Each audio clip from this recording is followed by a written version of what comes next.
It's now time for The Sit Down with Don Tony. The Sit Down, where Don Tony talks one-on-one with his followers. What are you looking at? About the world of pro wrestling, pop culture, and so much more. The Sit Down with Don Tony. And now, your host, Don Tony.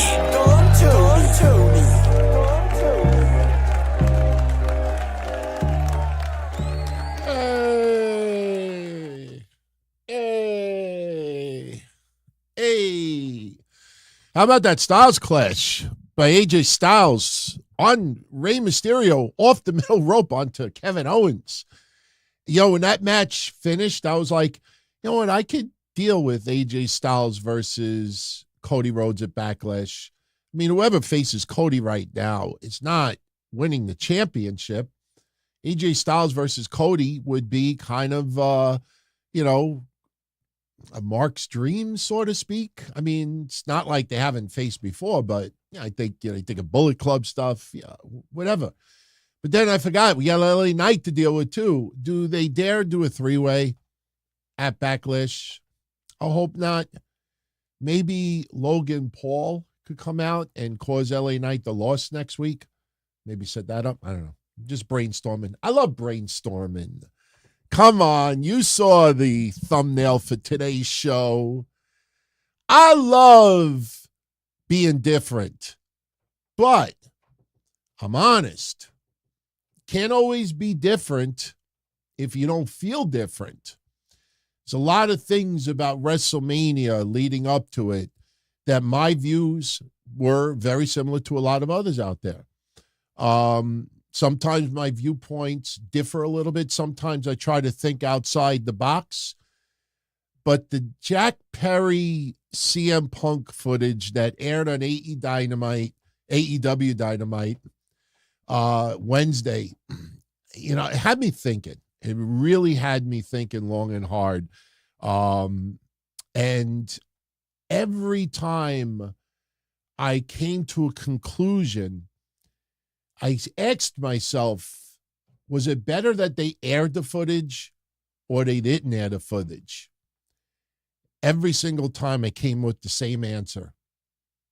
They definitely should have aired the footage. Now, I will explain why tonight. Now, don't get me wrong. It's not a perfect decision. You're damned if you do. You're damned if you don't. But I'm going to give a counterpoint tonight because, I get it.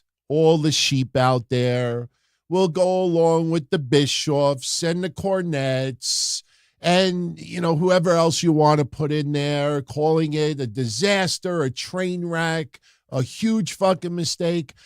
Guys, a lot of times that's what they truly believe. But most of these legends have told you to their face that they are making boatloads of money off of AEW inept. So unless the majority of the wrestling world says that the footage being aired was the right call, they ain't going to dare go against the grain. I will. And believe it or not, as we speak, New Japan Pro Wrestling has an event going on in Chicago. What if I told you that Jack Perry tonight mocked the shit out of CM Punk? What if I told you tonight that Jack Perry got cheered for some of his antics in Chicago? What if I told you that he came out with the Chicago flag and a jacket that said, "Cry me a river"? My friends, when I put the thumbnail up a few days ago, I just put jackals. Unfortunately, because with all due respect to some of you out there, you don't Google what the definition means. Some of you actually thought I was talking about a former wrestling manager in WWF. I had to actually put up one of the definitions of the word jackal.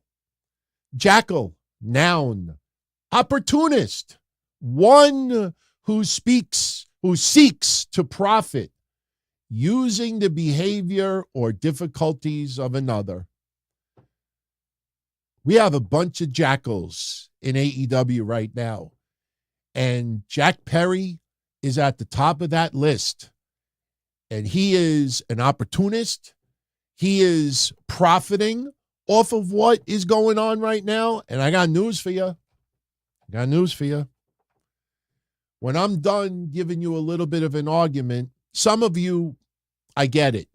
You wouldn't dare go against the popular, because remember, as I've always said, sometimes, what's popular is not right, and what's not right is popular.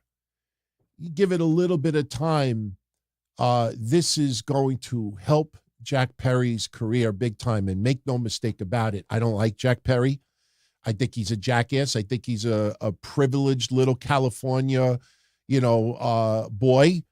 I don't think he's grown up all that much.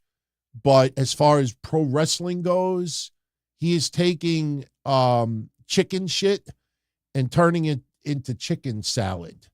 We'll talk about that in a little bit. By the way, I want to give a special shout out to our Patreon family, a special shout out to our channel members here, helping yours truly and Kev Castle, keep the ship afloat, paying some of the bills and helping us grow a little bit. And, we've been doing the DTKC show on Discord live every Monday night. And by the way, if you're interested, this Monday, Kev and I will be live again, dtkcdiscord.com. And, for 2 weeks in a row, a few people out there were complaining about echoing. And the funny thing is, before we go live, I give the instructions 5 times what you need to do to adjust your volume accordingly so you don't have echo, but people either show up late, which is understandable, or they don't listen. So I don't want to say who it is, but someone out there surprised the shit out of me today at my office. This showed up. Roadcaster Duo. Now, I have a Roadcaster Pro. I have 2 of them, but they are the original ones. And this is supposed to be dramatically better than the original Roadcaster Pro. And over the weekend, I'm going to hook this bad boy up, and we're going to connect it to Discord. We're going to connect it to Kev. And the audio, the whole process is going to sound tremendously better. I want to thank a special somebody who gifted me this. It was funny. I don't get packages delivered to my office anymore because UPS over there sucks. The postman sucks. I always get shit delivered to my house. So today when FedEx showed up, I was like, I didn't order nothing. And I see this box and I open it up and it's this with a card. So very, very cool. Very, very cool for that person who sent it to me. All right. Before we talk about Jack Perry and CM Punk, it would kind of be disrespectful if we didn't acknowledge that SmackDown, the first SmackDown after WrestleMania, aired tonight. And we are going to have infighting between the Bloodline. We are going to have a new, I wouldn't call it improved Bloodline, but tonight, suddenly losses have consequences. A lot of you out there have been addressing the issue that Solo Sikoa has been losing way too many matches for months. But, WrestleMania is the pinnacle. So now losses and wins matter more than anything. And, Paul Heyman, they lost their championship locker room because Cody is now the champion. And the tribal chief wants that title back. And the interesting thing about it is he wants it back so bad that he's not there. But anyway, Paul Heyman is in the ring. Solo Sikoa is in the ring. Jimmy Uso's in the ring. And Paul Heyman is addressing what happened at WrestleMania. And Solo Sikoa interrupts him and basically repeats what Paul Heyman had said earlier tonight, that losses have consequences. And early on, everybody is thinking that Solo Sikoa is going to turn babyface. Solo Sikoa is going to break off of the Bloodline. Roman Reigns lost, and he lost the biggest prize. So that has consequences, so Solo wants out. It didn't happen that way. Instead, Solo Sikoa turns his eyes on Jey Uso, And I want to give a special shout out to somebody in a few moments who was it? Ronnie C. Thank you for the 10 spot, Ronnie. He says, props to you, DT and Kev, for saying on Monday night that the Usos would reunite very soon as a tag team. After what happened on SmackDown, do we see the Usos versus Solo Sikoa and Tama Tonga? For those that didn't see SmackDown tonight, Solo Sikoa kind of did to Jimmy Uso what Al Pacino did to Fredo in The Godfather. The only thing we didn't get was the Samoan kiss on the lips. I know we had two women kiss on the lips on AEW, and suddenly people, it's like they've never seen two women kiss before. You know, in the age of accepting all sexuality and, you know, just everything, you know, celebrating everybody. You know, you see two women kiss on AEW and you got like 5 million virgins online that are like, oh my God, it's HLA all over again. Holy shit. Jesus, God. But anyway, we had kind of what Al Pacino did to Fredo tonight. Solo Sikoa gives a hug to Jimmy Uso, and somebody with a hoodie attacks Jimmy Uso, beats the fuck out of him, takes the hoodie off, and it's revealed to be Tama Tonga. And it really made me feel good because Detroit was chanting, holy shit, holy shit, holy shit. They knew who he was. They knew who he was. Now, obviously, if you follow the bloodline, if you're a fan of the bloodline, especially for years, you know the family tree. You may not have seen Tama Tonga all that much. You may not have seen Jacob Fatu all that much. You may not have seen Manu all that much for many years, but you know who they are. So Tama Tonga shows up, and if you've seen him fight recently, you know he's in amazing shape.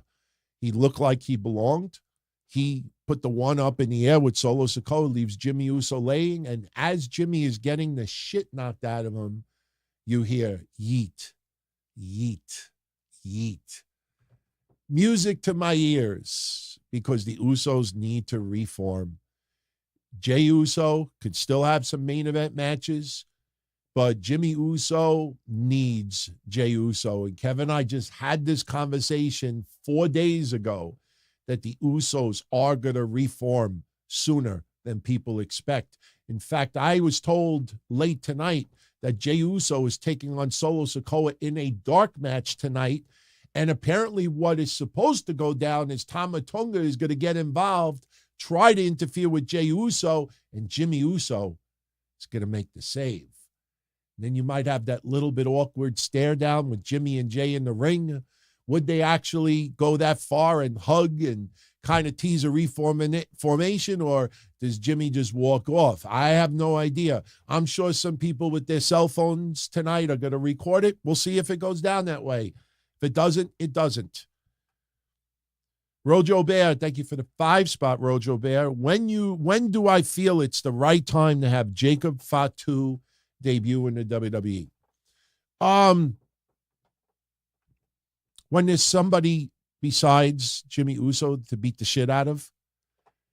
If they go on the fast track and reunite Jey with Jimmy, then I could see Jacob Fatu showing up and attacking Jey Uso maybe on Raw, and orders by the tribal chief. So that could happen as well. Then you start thinking ahead. Where does this go with SummerSlam? Does it go all the way to Survivor Series? Could they add enough members where we would have possibly WarGames? That might be cutting it too close, because as of right now, you would only have 3 on 3. Not necessarily WarGames territory, but possible SummerSlam. Why not? 6-man tag, SummerSlam, Solo, Tama Tonga, Jacob Fatu versus Roman Reigns and the Usos. It might be a little too soon for that. And don't forget, somebody that we haven't even mentioned yet in this discussion, The Rock. The Rock. Where does The Rock stand in all of this? Does The Rock end up joining forces with Jacob Fatu, Tama Tonga, and Solo Sikoa? Or does The Rock join forces with Roman? Or does he tease joining forces with Roman and then turns, setting up later on WrestleMania 41, that match? So there's obviously a lot that needs to go down, but hopefully that answered your question. Right now, this infighting is to keep these guys away from the title picture. It keeps, the storyline going, and it puts some interesting twists and turns. Really interesting. And Paul Heyman, what happens with Paul Heyman with all of this? Could we possibly get another manager? I don't know. That's their pay grade, not mine. So, shout out to BTC 316. Thank you for the 5 spot, my friend. BTC says, I hate the WWE Draft. Both shows will benefit more if everyone is free to challenge anyone on any brand. Am I wrong? You're not wrong. Everybody has a right to their opinion. And I disagree with it, though. I like the brand split. Doing the brand, let me put it like this. My only problem with not having a brand split, number one, we have 2 world champions. You debuted the World Heavyweight Championship. That shit's not going anywhere. You have to have 2 champions. Obviously, Cody Rhodes is labeled the bigger champion, the WWE lineage, the history. So obviously that is more, relevant and credible. But the Raw World Heavyweight Championship is very important as well. Even if it's one step below Cody Rhodes' championship, you have 2 champions, you need to have 2 brands. Not only that, if you decide to get rid of this brand split entirely, then what happens is you get your Gunthers, you get your Seth Rollins, you get your Cody, Cody's champion, you get your Drew McIntyres, you get AJ Styles, you get every person who's a bona fide main eventer. And now, because they can compete on 2 different shows, now if it's not in the cards for Gunther to take on Damian Priest, well, Gunther could take on Cody Rhodes. And although that would be a fucking phenomenal match, no pun intended, now having Gunther on SmackDown takes an opportunity away from someone else, like an LA Knight or an AJ Styles. Yes, I know AJ Styles is way past his prime, and but no one is defeating Cody for the championship right now. So if you start allowing the upper main eventers and the upper mid-carders to work both brands, it is going to get even harder for those that are, mid-card or slightly above to develop further. I mean, you look even tonight with Bobby Lashley, smoke and mirrors. Oh, Bobby Lashley, he ain't fighting for no championship, but we'll put him in a contenders match. He just won't get pinned. So, yeah, he didn't get a shot, but, he didn't get pinned either, So that's a little smoke and mirrors there.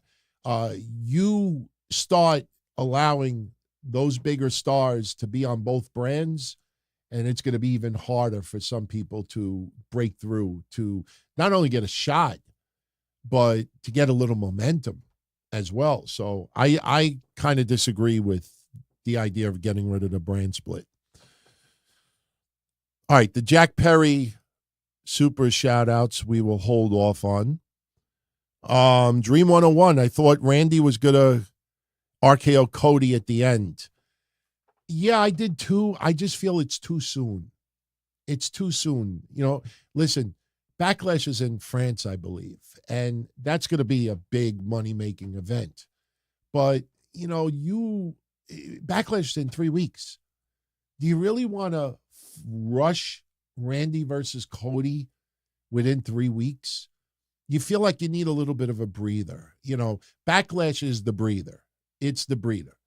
Gives everyone a breath of fresh air. it just allows things to get a little bit slower down. It's kind of like, if anybody's older like me in the 90s, if you went out to like a rave club and then you get like 2, 3, 4 in the morning and everybody's still partying, and that's when they put Sueno Latino on, or they put on that real like lighter music, just to get everybody to ambient sound. Like, all right, we just had this big fucking party. Everybody's just banging it all night long. So now you're going to chill, relax, look at the sunrise, take it easy, just kind of slow down, wind down, still party, but not going full blown. That's what Backlash is. Backlash is like that ambient music. Like, all right, let's take a little step back. And then once that happens, then you got Saudi Arabia. And then the road to SummerSlam. And I know there's some other events mixed in. So, plus it gives a little breather for Damian Priest as well. Gives a little breather for Damian Priest. So, but I give 2 thumbs up for Tama Tonga's WWE debut tonight. He looked like he fit. He was confident. The fans accepted him. He got booed out of the building. It didn't feel forced. It felt like it made sense. And listen, if you really want to split hairs here, the Usos and their WrestleMania match kind of set this up a little bit. These brothers love each other. Jay leading into this match, I love my brother. Jimmy, I love you. Jay, I know Jimmy tried to set him up with a low blow, but if you paid close attention to the storyline, whether it was good for you or you thought it was very underwhelming, these brothers have gone out of their way to remind everyone that they still love each other. So, Solo Sikoa just beat the shit out of his brother. Why is that cool? They were beating the shit out of Jey Uso. So when you think about Jay going up against Jimmy and Solo Sikoa taking Jimmy's side, now it's kind of the reverse. It's role reversal. So that's why Jey Uso has to rejoin Jimmy. Because if Jey Uso just says, you know what, little brother, you deserve it, or brother, you deserve it, he's actually condoning what Solo Sikoa and Tama Tonga did. So the Usos have to reform. They have to reform. As far as Tiffany Stratton losing a number 1 contenders match to Naomi tonight to fight Bayley next week on SmackDown for the Women's Championship, look, it doesn't feel like Naomi is getting any push to a championship right now. Bayley just won the championship. Tiffany Stratton losing tonight didn't lose any momentum whatsoever. Would not surprise me if some bullshit antics happen next week, and maybe that leads to a 3-way at Backlash. I almost kind of feel that it could lead to that. Don't discount the fact that Io Sky did not go back to Japan. Io Sky is going to want a little piece of the pie over here. And then you got the Kabuki Warriors. And now you got to start asking yourself, are the Kabuki Warriors going to go up against Bianca and Naomi? Or Bianca and Jade? Jade Cargill tonight teamed up with Bianca Belair to take on Chelsea Green and Piper Niven. And it was funny because somebody DM'd me while that match was going on.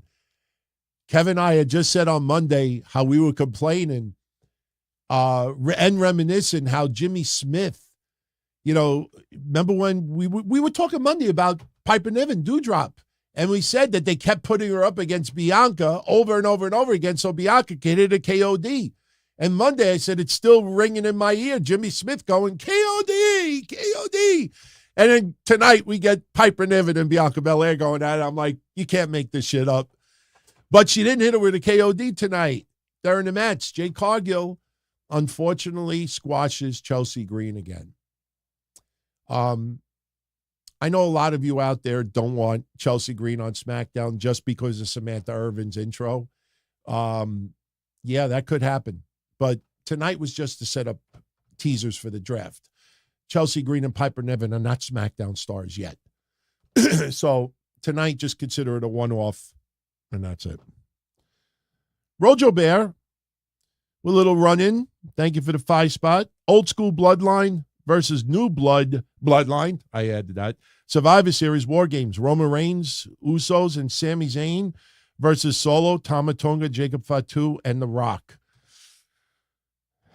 That's not bad, putting Sami Zayn in this. Do you really want to revisit that again? You know why I don't want to revisit Sami Zayn in the Bloodline? Because it indirectly kind of fucks with the relationship with Kevin Owens. Kevin Owens, he's cool with Jey Uso again, but he ain't cool with Roman Reigns. He ain't cool with Jimmy Uso.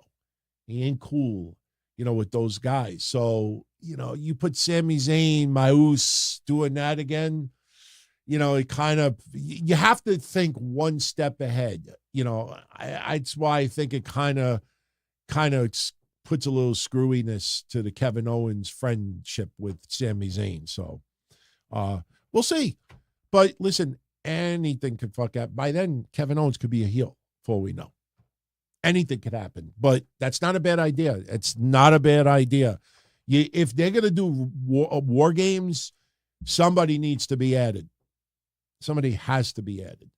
The Rock, you just fixed that problem. Now on the opposite side, you got to start thinking about it a little bit. So, all right. But also tonight, we learned that next week we're going to figure out who's going to be the first victims for Grayson Waller and Austin Theory's tag team championships. Next week, I think it's the new Catch Republic. I said it right. The AOP, the Street Profits, and who was the fourth team? Could someone remind me? Interesting that Pretty Deadly wasn't thrown in there. Could somebody remind me who the fourth team was? It was the new Catch Republic, AOP, Street Profits, and I can't remember who else. Someone will tell me right now. I'll give a shout out to whoever it is. We're on like a 5-second delay, guys. So if you hear me add an extra sentence or two, it's just to fill up that 5-second delay. Come on, somebody has to know. Who's the fourth tag team? Oh, Legado del Fantasma. Thank you very much. Roderick Howard, thank you. Legado. Austin Theory, Grayson Waller, chicken shits.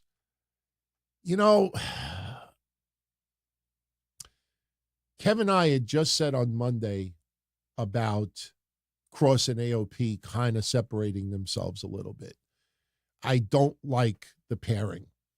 I have nothing but love for Karrion Kross, obviously. He's friends of the family. He's family. We want to see him do well. His pairing with AOP just isn't working, in my opinion. Kross and the AOP and Scarlett, and Paul Ellering showed up in NXT. And we had the conversation Monday, be prepared. You're going to have many more WWE stars in NXT going forward. Some will be put there to be repackaged, enhanced, get elevated a little bit. Some will be put in there to help bring up the stars of tomorrow. Natty is a great example of that. What she's helping for Roxanne Perez. Becky Lynch did both. Becky Lynch was not only NXT Women's Champion, but she helped Lyra Valkyria and Tiffany Stratton along the way. She tried to help Xia Li, but, Xia Li, unfortunately, is, she's too far gone, and it's not her fault. It's WWE Creative. Look at Cameron Grimes tonight. Cameron Grimes. How many times are we going to hear, since he's been on the main roster, he just wants an opportunity? Take a shot every time WWE has said, since he's been on the main roster, he just wants an opportunity. All he ever wanted was an opportunity. That must have been the 7th fucking time I've heard them say that on the main roster. It's getting old. Listen, it's the Triple H era. It's the Paul Levesque era. It doesn't mean that 100% of everything that he's doing is good. As long as it's 1 step back, 2 steps forward, fine with me. For every Cameron Grimes, for every Xia Li, for every, Tegan Knox, and for every person that kind of is giving us wet farts, not necessarily their fault, you have others that are doing really fucking well. So things aren't going to be perfect. And I want you to keep that mindset when we talk about Jack Perry in a little bit. You know, we're about to get into it. Am I going to try to change some of your opinions tonight? No. It's, you know what, let's fucking talk about it. Let's talk about it.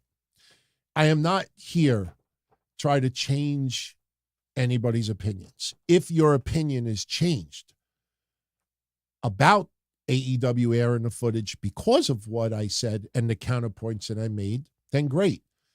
After I am done putting a little bit of a defense, and, you know, this is something that we used to do back in the old Minority Report days, the Don, Tony, Kevin Castle show days from 15 years ago. We used to play counterpoint. The difference is, though, is we only played counterpoint when we truly felt a counterpoint. I truly feel, as of right now, AEW airing that footage was the right way to go for numerous reasons. Now, I'm not going to put things in order, all right? I can't air the footage either. I don't want to get flagged with copyright. I want to make this clear also. I don't like the Young Bucks. I am not a fan of the Young Bucks. I'm not going to watch AEW Dynasty, AEW Dallas, AEW Quantum Leap. I ain't going to watch it because I want to see the Young Bucks get their ass kicked. They'll probably beat FTR this time around, but I have to give them fucking credit. I have to give them credit because in the end, they, along with Jack Perry, are jackals. I don't put Will Ospreay in there because Will Ospreay was reacting, taking personal, something that Triple H said. You know, I guess he had a guilty conscience that maybe Triple H was directing his viewpoints towards him about we don't want someone that doesn't want to, you know, like full-blown, hardcore, all-in, you know, really, really grinding. You know, some people, you know, want like a little lesser schedule. They want to be able to have their bucket list. They want to have cake for breakfast and potato chips for lunch and ice cream for dinner. You know, there's some people out there. Some people want summer camp. WWE is not a summer camp. For some reason, Will Ospreay took it personal. It would be funny if Triple H had the balls to go public and say, hey, Will, I wasn't talking about you. We weren't interested in you. We weren't even considering you. But the fact is, WWE really was considering Will Ospreay. The thing, though, is, and this is why you will not get the honesty from the regular wrestling news world, the majority out there, WWE would have brought in Okada. WWE would have brought in Will Ospreay if they could have got him on the cheap. It's like going on an eBay auction and you see like a fucking $5,000 item and the current bid is $100. You're not going to spend $5,000. You don't even have $5,000. You don't even want to spend $5,000. But you're like, hey, if I can get it for $300, fuck it. If I can get it for $1,000, fuck it. That's what Okada and Will Ospreay's view was with WWE. WWE is like, hey, if I can get him as a steal, of course I'm going to bring him in. I ain't stupid. They ain't paying that kind of money. You know, you put up, hey, if I put this son of a bitch up on eBay and it sold out everywhere, we'll call this Willcaster Pro, Ospreay Pro, and it sold out everywhere. And this cost $500. And I put it on eBay and it's the hottest thing around. Or if you want to do those fucking mugs that everybody has been clamoring for. And, you know, somebody's like, you know, I always wanted one. But hey, if I get it for $150, $200, hey, I'll put a bid in there. All right? Just because you put a bid in there, you don't write breaking news. Oh, Joe Schmuck is seriously interested in getting this Roadcaster Pro. WWE is seriously interested in bringing in Okada and Will Ospreay. Why? Because they put in a lowball offer. So what happens? Tony Khan, I need a Roadcaster Pro. I must have this. I have to have this. What is this worth? 500? I'll give you 700. I'll give you 800.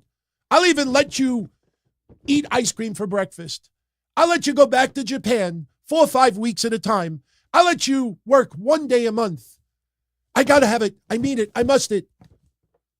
That's what Will Ospreay and Okada is for AEW. And guess what? AEW needs Will Ospreay and Okada and Mercedes Moné and MJF. How the is AEW not have MJF on TV right now?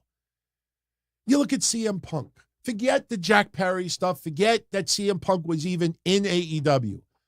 CM Punk tears his arm at the Royal Rumble, and CM Punk is involved in a major storyline with Drew McIntyre and Seth Rollins, and was the reason why Drew McIntyre lost the championship. It's setting up SummerSlam, and he can't even wrestle right now. Pipe bombs.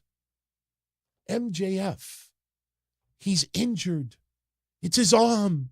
It's the same, almost the same fucking scenario with CM Punk. Why is this guy not on TV in some capacity, utilizing his mouth, his attitude, causing chaos, fucking with people? Why is it? Because you could go home. You could stay in Long Island. You could go by Hempstead Lake and rehab there. You could go to Bayshore. You could go to the Hamptons. Go fishing. No, we'll have you back in 5 months. Absence makes the heart grow fonder. MJF is the biggest reason why AEW's numbers are down right now. That they should be using MJF like WWE's using CM Punk. Period. End of story. Now, why do I truly believe airing that footage is very important?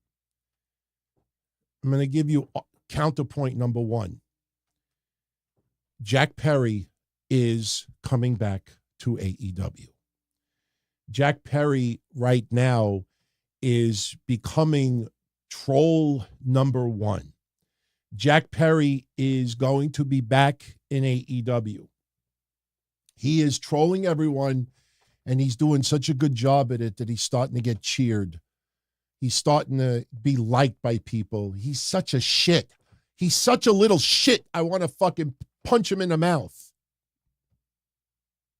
Jekyll. He's probably going to align with the Young Bucks. The Young Bucks, let's make no mistake about it, the Young Bucks are extremely talented. Arguably top 5 tag team in the last 10 years. I don't think many people would dispute that. For AEW standards, please forget WWE for a minute.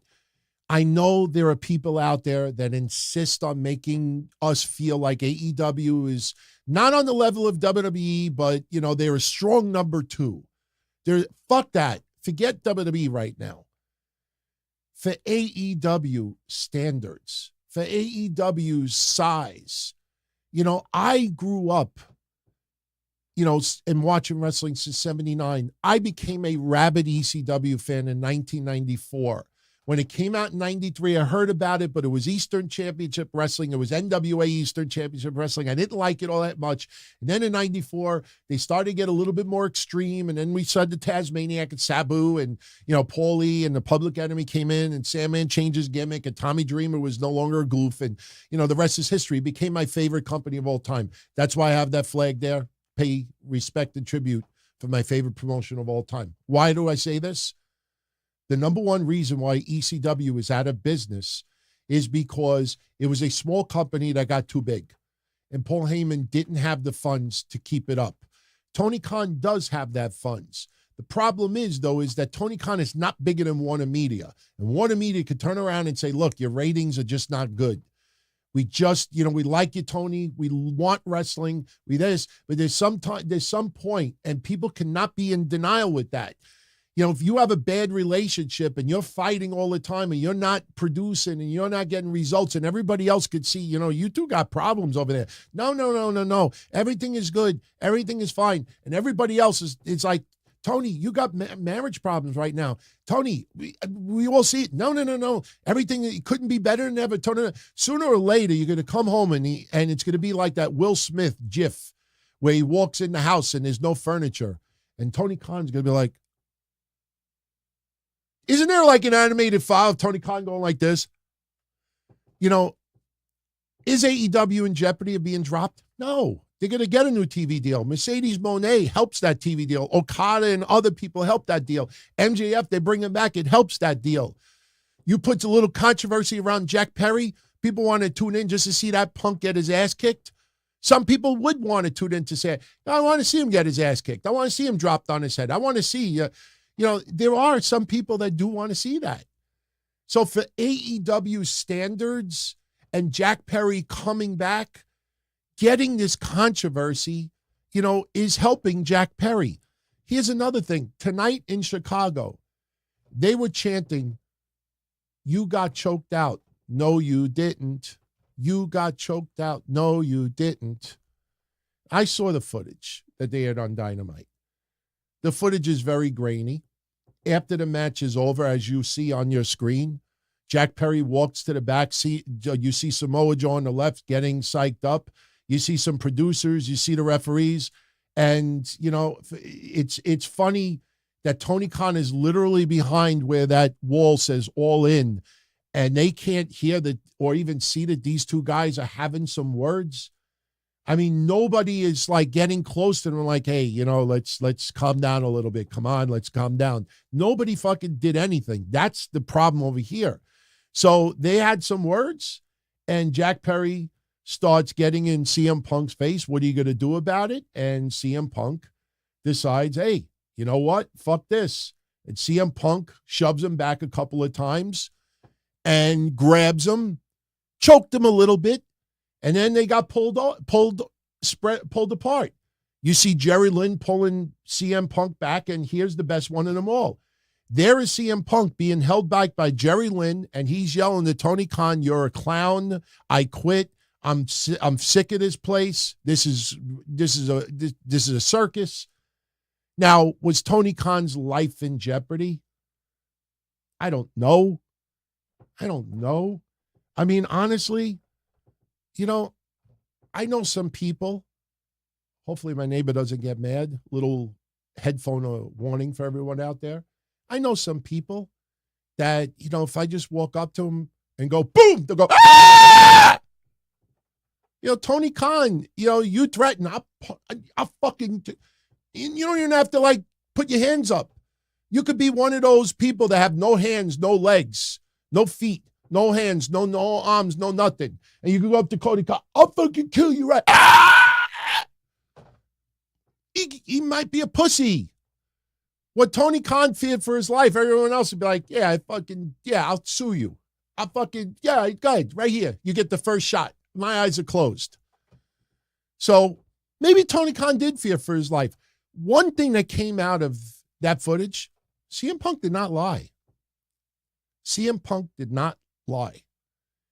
But, and with all due respect, this is where Cornette gets it wrong. This is where Eric Bischoff gets it wrong in his 9 videos. And Vince Russo. And my friends in the podcast, this is where they all get it wrong. They all get it wrong. And you will realize in the very near future, what I'm about to say is 100% true. That footage was not aired to try to disprove CM Punk. It wasn't CM Punk went on Ariel Helwani. He made these outrageous claims. We're going to show the footage and show that he is a liar. What was it, Dwayne from What's Happening? All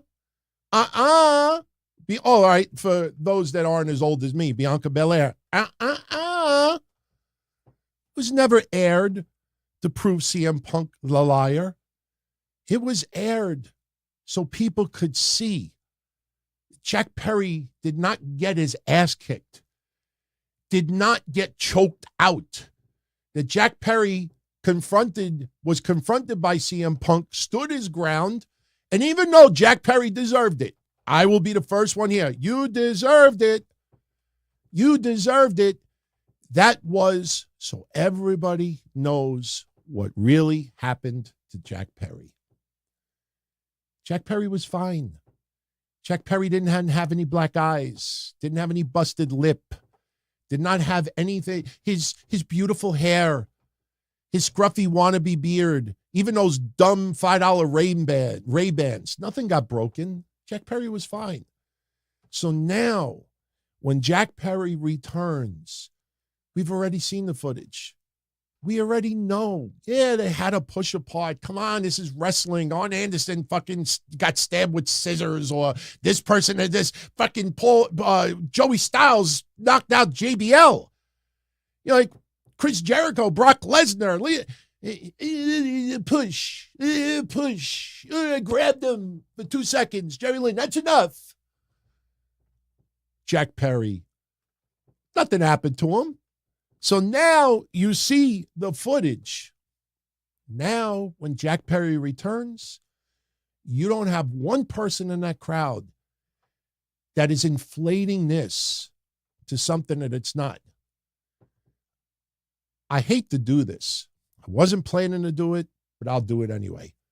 Could someone remind me who that fucking rapper was that claimed to be backstage? And he said that CM Punk jumped the table and did all that. Fucking hip hop bullshit artist, that fucking liar. He fucking went on shows and hyped this thing up and made it seem 1,000 times worse than what it was. You liar. You fucking bullshit artist. Now everybody, DJ Woo Kid, woohoo, woohoo, whoopie doopie doo. Yeah, actually, DJ Who Kid. Yeah, who? This is why this footage needed to be aired. When Jack Perry returns to AEW, no one can inflate this. The crowd, you got choked out. You tapped out. Fuck you talking about? You didn't see the footage? He shoved me. He tried to grab me. They broke it up. Nothing happened. If they wouldn't have broke it up, I would have kicked his ass. If I'm Jack Perry, that's what I would have said. And guess what? I wouldn't be surprised if CM Punk is actually digging that Jack Perry is doing this right now. As a wrestler, trying to troll and make some money off of it and reinvent themselves, even though Jack Perry is still a punk, as far as I know. I wonder if CM Punk a little bit is like, because remember when CM Punk did all this? Remember CM Punk's Ariel Helwani interview? CM Punk did not really go off on Jack Perry. He told the incident and he explained why with the glass and everything else, but he did not ram it up Jack Perry's butt. He actually was quite mild with Jack Perry, other than describing the glass and describing why he didn't want it on Collision and the brawl backstage. Choked him a little bit. He just downplayed it himself. So this is why AEW needed to air that footage, to clear up any bullshit by who or anybody else out there, to avoid the fans, to blow this bigger than what it actually is. It clears up any misconceptions as far as what happened. Everything that was shown, CM Punk told. I'm not taking anybody's side right now. CM Punk, the story he told was true. Everything he did was true. This was not aired to challenge CM Punk. That's where every fucking podcaster got it wrong. Did they all get it wrong because they're dumb? Or did they all get it wrong because if they dare go a different route, they may not have gotten 260,000 views? Got to think about that a little bit. Remember, this is all business. All these people doing these shows, it is a business. Suddenly people want to do live streams every single day, 3 times a day. You think because they just love wrestling all that much, and I love you guys. Nah, they want to make money. Money. So this is why this footage needs to air. Now, they did 819,000 viewers. Okay? The ratings have been shit. Remember this thumbnail? Here's another counterpoint why I think airing this was the right thing to do. Anybody remember this thumbnail that I put up a couple of weeks ago? On March 13th, when Mercedes Moné debuted in AEW, they did 801,000 viewers. This past Wednesday, they did 819. Okay, no big jump from 3/13 or even March 20th, where they did 800,000 viewers. 8/19, that's nothing. A 19,000 viewership change is nothing. So you could arguably say that this footage did not affect the viewership at all. I'm going to show you. I want to thank Mikey for sending me this. He sends it to me every week. This is credited to WrestleNomics. If any of you out there want to get, these analytics, go to their Patreon. They do a good job over there. I have the ratings breakdown from this past Wednesday. Number one, the 18-49 demo was, and again, I've been saying this since 1997. I don't give a shit about 18-49 demos unless it's newsworthy. I will say this a million times. I don't care who I piss off. Would I rather have a building filled with 10,000 screaming fans, or would I rather have 2,500, but they're all 18-49? Give me 10,000 fans. 10,000 fans means I might be able to sell 10,000 hot dogs, 10,000 sodas, 10,000 shirts. But 2,500, 18-49. Yeah, I might still only end up with 2,500 shirts. I know some of those AEW neckbeards could probably buy 2 shirts and sew them together. I should talk, show your tits, Don Tony. But their demo, 18-49, went up 30% since last week. 30%. Let me show you something else. This is the AEW Dynamite rating breakdown when Mercedes Mone debuted. Now, for those of my audio-only family, who is very, very crucial for what we do, I will explain it. For those on video, just look at your screen. That is the ratings breakdown when Mercedes Mone debuted. Now, I'm going to show you Wednesday. Yeah, that looks a fucking shitload better. Look at March 13th. And look at that 18-49. Forget the opening quarter, Big Bang lead-in. Look at the other quarters, 383, 351, 316, 354, 381, 340. It's a roller coaster. And they closed that Dynamite, Mercedes Mone, out for the main event, 285,000 in the 18-49. Now we go back to Wednesday. Look at those numbers. Every quarter is above 350. Other than one quarter, every other quarter is above 370. Outside of put it this way, look at the Big Bang lead-in a month earlier, 423. All right, put that aside, and then it dropped to 383. Look at this past Wednesday, 433, and it only dropped to 410. And, will you look at that? Quarter number 3 is the quarter where that footage was aired. That 18-49 demo was at 449,000. 1 month ago, it was 351,000. Even FTR's promo response was 426,000. A month ago was 316,000.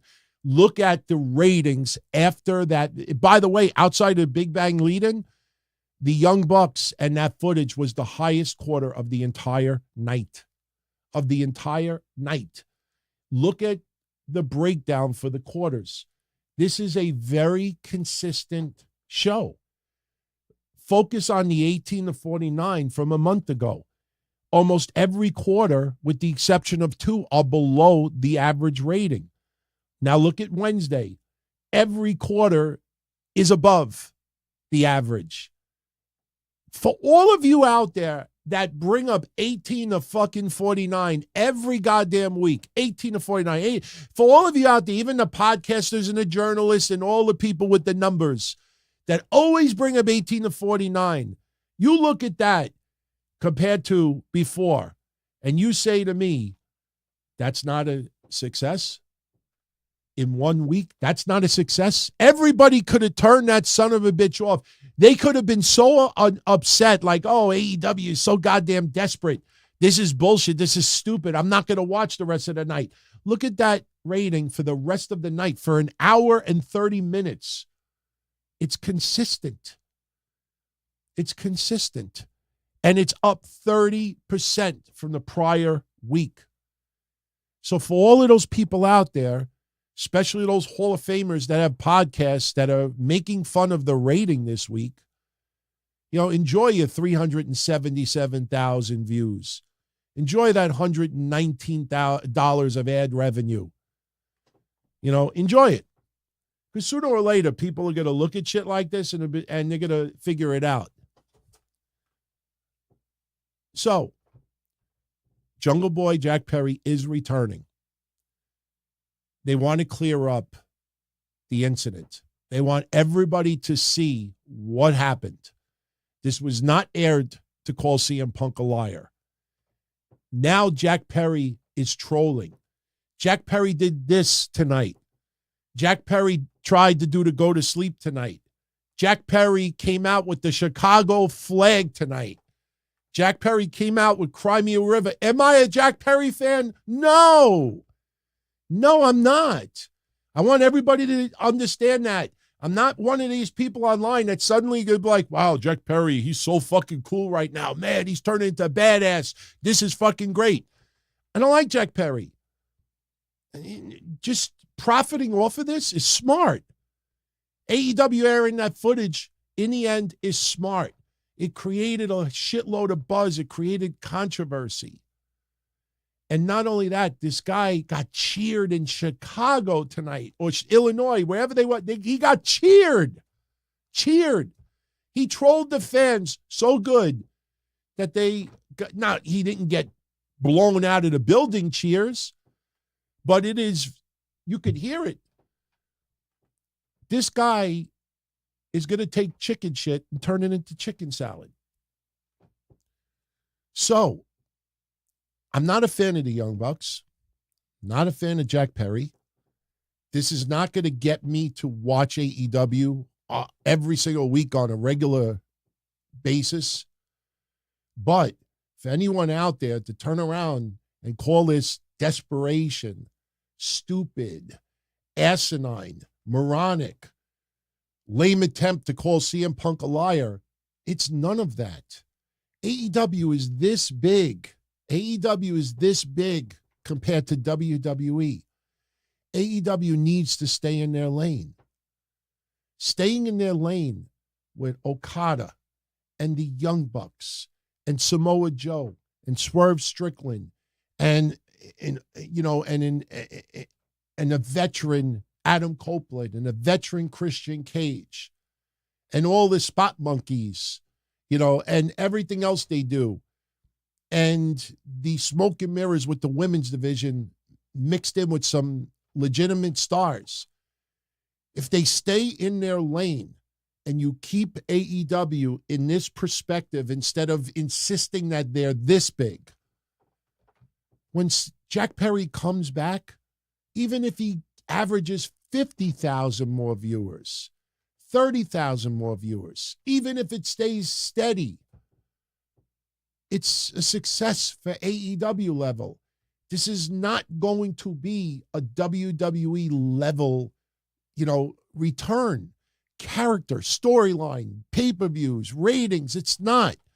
It's just that for some reason, people out there insist that AEW is this big, so everything they do has to feel like it's this big, and if it's not this big, it's stupid, it's desperation. AEW's definitely done desperate stuff. I have mocked AEW. I have mocked Tony Khan. He's been a clown in a lot of cases. I see this footage and I say to myself, you fucking little sissy. What the fuck you fearing for your life for? What? When Jerry Lynn wasn't holding CM Punk long enough? Did a little bit of CM Punk spittle hit your hairy face? Is that what happened? With CM Punk like, you're a fucking clown. And you got hit with spit. I'm injured. I can't see.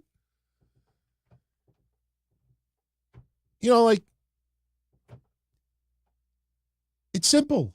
It's simple. All of this footage helps them in the end. It helps Jack Perry. It clears up bullshit. It clears up any false enhancement that people want to put out there later on. It shuts up all the people that can't stand AEW, that want to make it seem like that CM Punk was ready to blow this guy's head off. And at the same time, Jack Perry's making money. Jack Perry's reinventing himself. Jack Perry is trolling the wrestling world. Jack Perry is creating this character that people just want to see him get his ass kicked. And guess what? When that motherfucker goes back to AEW, unless he gets paraded with the Young Bucks right from the beginning, that guy's going to get cheered out of the goddamn building. That guy's going to get cheered out of the goddamn building. The whole scapegoat thing, that's about him reinventing his character. Again, I don't like him. I don't like the Young Bucks.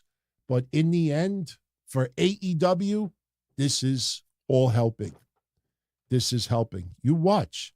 You watch. When that stuff floats around of what happened tonight, you're going to see a bunch of people, mark my words. Mark my words, you're going to see a bunch of people say, you know what? Got to give this guy credit.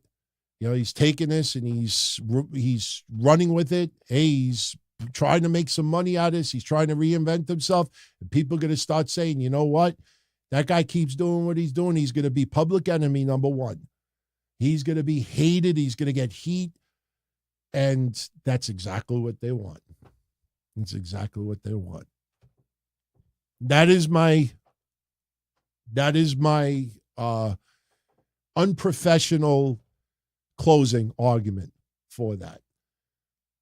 When you look at the ratings, when you look at the character, when you look at the return, when you look at everything being set up, when you look at, you know, what happens when he comes back, when you look at the footage, when you look at everything, you know, in the end, it all helps Jack Perry and it helps AEW. This was not desperation.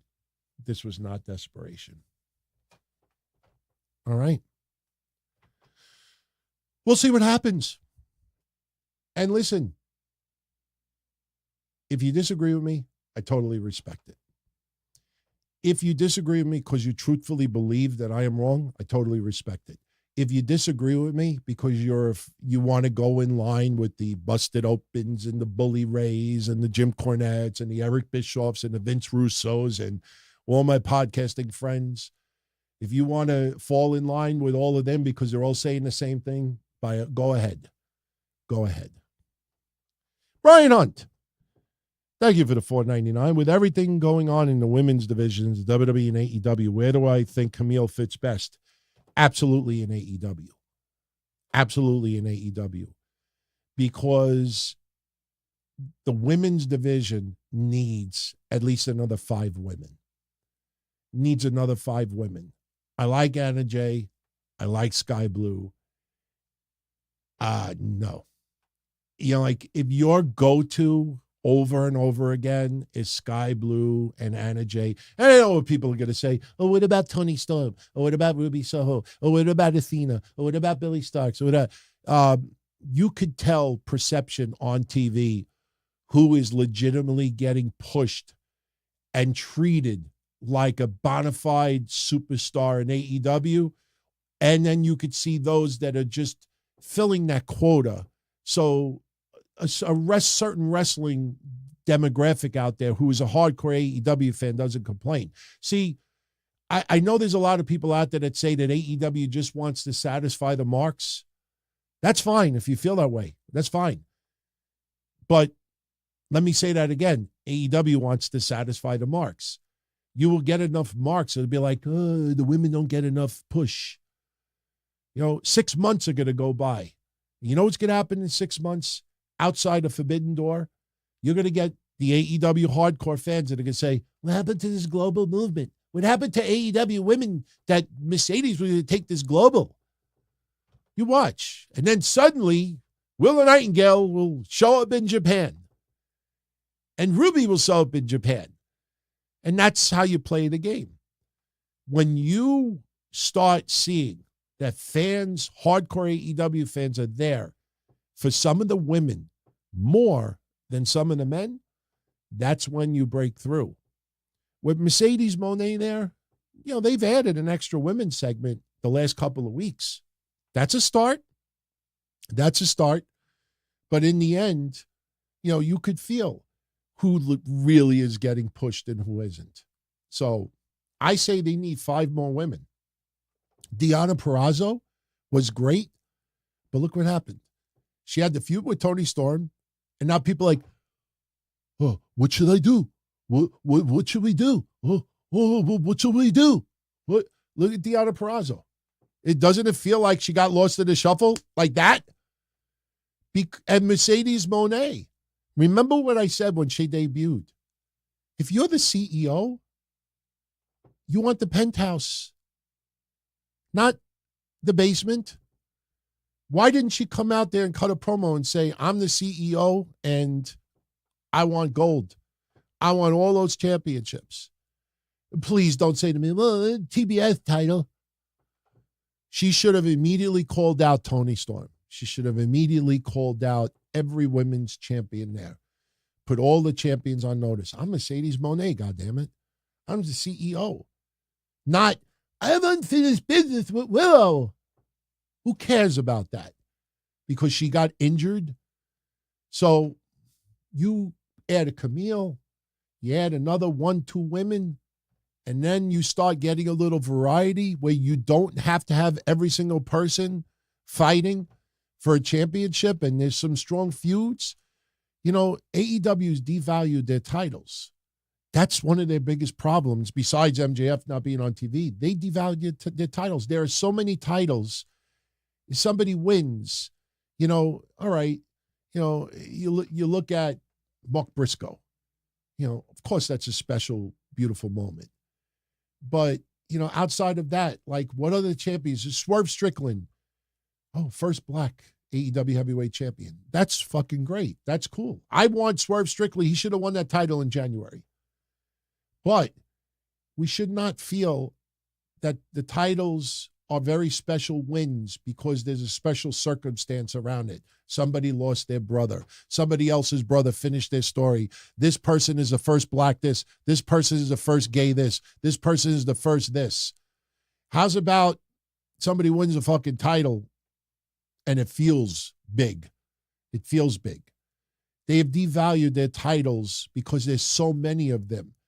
So when you see people fighting for championships and you see someone holding a belt, it's like, to me, it's more newsworthy when someone can't win a championship. I think it's bigger news that FTR can't win shit at all. The Acclaimed and Billy Gunn, this 6-man tag, they're going to be the longest reigning 6-man tag champs in history, and I don't give a flying fuck about it. So this is coming from someone who, and this was not planned. This is coming from someone who is an AEW supporter. They've bought a boatload of merchandise, who have shit. Look, I could look around. You think I give a shit at Kenny Omega? You think I like Kenny Omega? I have AEW shit all over the place. So I support them, but I'm not going to sit here and gush because, someone is going to make me feel, oh, I got that warm feeling inside, or, no, I want to see it get better. I want to see it improve. Because if you want to say that AEW is a mark promotion, just for marks, what happens when the marks walk away? When WWE goes to Netflix and it truly starts becoming TV 14 again. And then because of the hard work of building characters and storylines, and the belts mean something, and Cody Rhodes bleeds one night, and you get every fucking goofy podcaster alive. Attitude's back. Attitude's back. Look, TVPG is gone. The Attitude Era is back. What did I say? Give it 3 weeks. We'll be right back to the same program. And we have it. Was there anything tonight? Why? Because Cody said, bitch. Was there anything tonight that was Attitude, TV 14? No, because TVPG can be cool. I grew up on a hell of a lot of TV PG wrestling, and it was fucking cool. They don't need TV 14 to be cool, but if WWE goes to Netflix and they do take it to that different level and you start pulling the marks away, what do you have left? What do you have left? All the ass kissers? All the people online that did special episodes? Mercedes Moné. She's a game changer. AEW is going to go to a different level now. That women's division is going to be looking a lot different with Mercedes there. This company is about to take it to the Okada. Will Ospreay. Remember that moronic article? Do I still have it? I don't have it. No, I do have it. The poster child. I will tattoo. I'm serious. If I ever get a tramp stamp, I'm going to put this on my tramp stamp. Ella Bennett, the poster child of all of these goofs. AEW triumphs over WWE in securing top wrestling free agent. Look at that. Look at that. You think Tony Khan liked that article? Honestly, I honestly think Tony Khan, someone's like, this fucking retard, this fucking idiot. What are you talking about? Seriously? He ain't that insecure. You look at that. I don't know who she is, and I don't care if she's a man, she's a woman. I don't know what it is. But all I'm saying is that you see all these people out there, Jay White. Oh, Jay White, game changer. Best wrestler in the world. I told you I could own a Ferrari, a Lamborghini. I could own a fucking Vet, Rolls Royce. And if they're all sticks, manual transmissions, I could have all these beautiful cars. If I don't know how to fucking drive them, all they're going to do is sit around and collect dust. And I might be able to go around the block once or twice, but I'm not going to be able to take it on a nice long cruise. So you got all of these goofs for 4, 5, 6, 8 weeks. How long has Jay White been there now? Will Ospreay, Okada, this and that. All these special breaking game changer. WWE, it's WrestleMania season, but I commend them all because they get hundreds of thousands of views. They get tens of thousands of followers because they understand that as stupid as they sound, there's hundreds of thousands of people that are even stupider, because it's about being a sheep. It's about going along with this. There's people out there that wouldn't dare say something negative about something when it's staring at you right in the face. Remember the phrase, what's popular isn't always right, and what's right isn't always popular. So, all right, let's start bringing this home. We've gone 75 minutes, and I'm sweating like a pig. I don't know if you see it. It is hot in here. Let's start answering some more questions, and let's start heading out. Did I forget anybody before? Steve Joseph, thank you he's the one that actually let me know tonight that Jack Perry had the Cry Me a River jacket on. Listen, again, I don't like Jack Perry, but he is taking chicken shit and turning it into chicken salad. He ain't a scapegoat. He's chicken shit. And he's suddenly turning into chicken salad. And that might have been what he needed. And I'm telling you, as ridiculous as this may sound, I have a feeling CM Punk is actually digging some of this. I think CM Punk is probably saying to himself, you know what? This motherfucker could troll the fans, and, because wrestling is about trolling also. Roman Reigns said it in a documentary Wednesday. He said fool the fans. It's really troll the fans. Wrestling is at its best when it fools you, when it trolls you. If Jack Perry could take this and turn it into something, he's got to improve his wrestling, obviously. That guy is going to be, people are going to want to pay to see him get his ass kicked. Now the question is, who kicks his ass? That's what you got to start thinking about in AEW. Please don't give me Eddie Kingston. Don't give me Adam Copeland. Don't give me any, clear-cut baby face. Don't give me Swerve Strickland. I want to see somebody beat the shit out of him. he's got to bleed and bleed badly. He even tried to choke out Otto Umino tonight. He actually put a rear naked choke on Otto Umino tonight. And people were popping for it. Guy, I'm telling you, I think CM Punk somewhere is like, you know what? I kind of dig what he's doing. Seriously. All right. Loose Cannon Creations. Have I discussed the decreasing relevance of the brand split in the draft and the need to consolidate so Raw could get some help? Yeah, I did earlier. Let's see who else.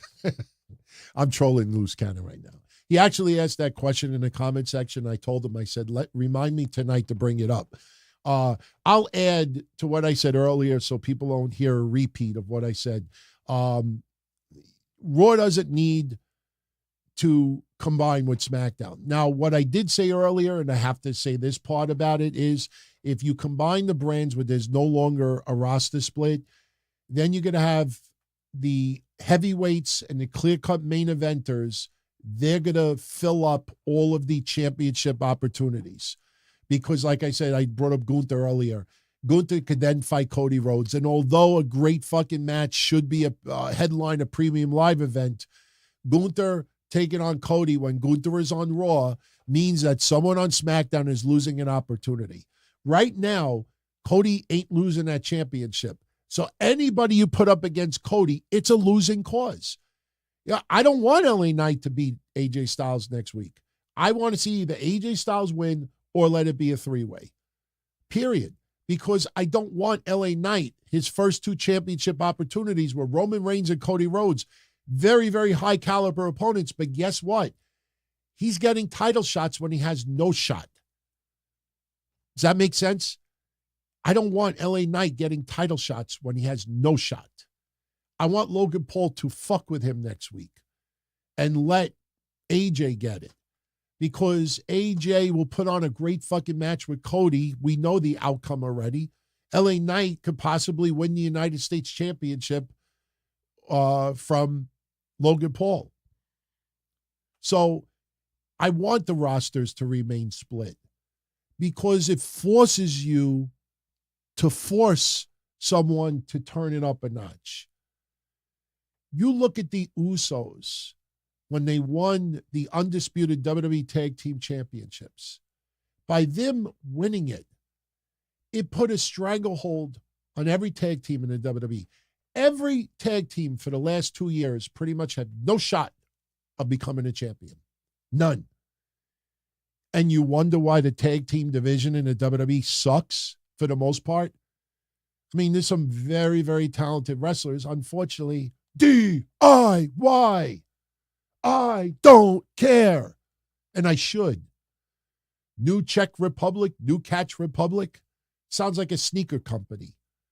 You think WWE suddenly, they see money in Tyler Bate? You know, when I see him do this, I think of Spike Dudley when he used to do that, when he used to come out with Molly Holly. He got no shot. The Street Profits have been misused because they had no shot of becoming tag team champions. Every tag team got damaged, with the exception of Kevin Owens and Sami Zayn. And once they won the championship, and it was that gushy moment at WrestleMania, their tag team championship run kind of sucked. Because people are like, now what? Now what? So, by having the brand split, it forces people to up their game. And it gives more opportunity. I think by keeping the Raw titles on Raw, now I think Imperium could be next in line. Now I think the Street Profits have a legitimate shot. Now I see tag teams and I say to myself, you know what? I can see them breaking through now. You allow a tag team to go on both brands, and they could take up an opportunity that someone else should be getting right now. All right. Yeah, we had a pretty animated show tonight. Roderick is asking, how much of an impact do I think Scott D'Amore could have had if he was hired by AEW tomorrow?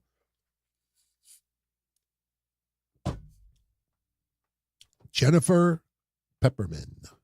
Number 2, Jennifer Pepperman.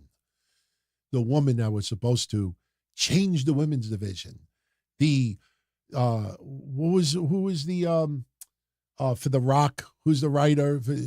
Brian Gerwitz. Jennifer Pepperman was going to be for Mercedes what Brian Gerwitz is for The Rock. Look at this women's division. It's the same template. The 2 days before Mercedes debuted, I came out there and I told everyone what Mercedes was going to do the next 4 weeks. It has happened exactly that. Right down to Anna Jay and Sky Blue and Willow Nightingale and the random attack. The women's division hasn't improved. You put Scott D'Amore in that company, if you got a bad foundation, let me say it like this. There are some houses in my neighborhood that are built in 1920. Now, over the years, they've had to get substantial improvements to their electric, their plumbing, various things, because the appliances you had in the 1940s is a lot different than the appliances that you have now. The appliances now, have a lot more power and other things, amplitudes, and I'll give you another good example. I've been doing insurance since 1998. There is you know what circuit breakers are? When you kind of have like 95 appliances all going at the same time in your house and suddenly the house goes dark and you're like, oh, the circuit breaker went out, and you flip the circuit breaker back on and then everything powers back on. Okay. Back in the 70s and the 80s, there was a circuit breaker company called Stab Lock. Look it up. Stab Lock circuit breakers. In the 70s and the 80s, there were a very popular circuit breaker that were used in people's homes. As the years went by, technology changed, and some appliances are more demanding. Even though they put the 1,500 watt restriction on a lot of appliances, a lot of you probably don't know that story, but still, the circuit breakers could no longer handle the loads of some of the appliances that they were designed for. And as a result, they were catching on fire.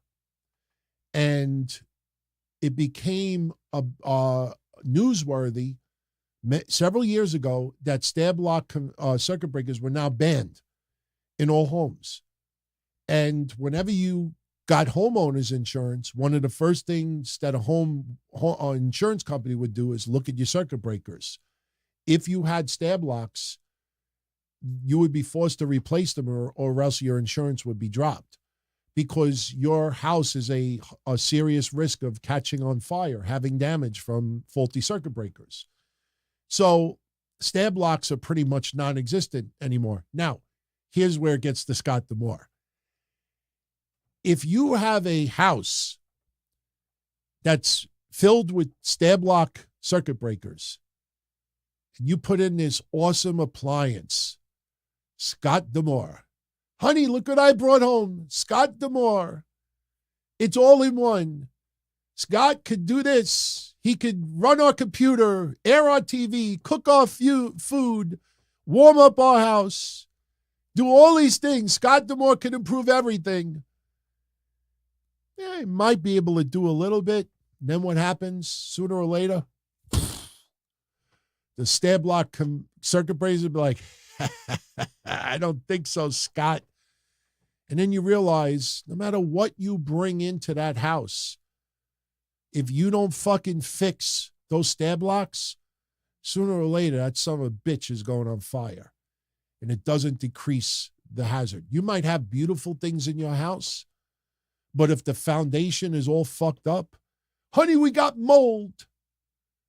Should we spend the $10,000 or should we just get paint? And you paint the mold. And then 6 years later, hey, what's up, everyone? Don Tony. Welcome to the sit down. Yeah. That's what Scott D'Amore would be with AEW right now.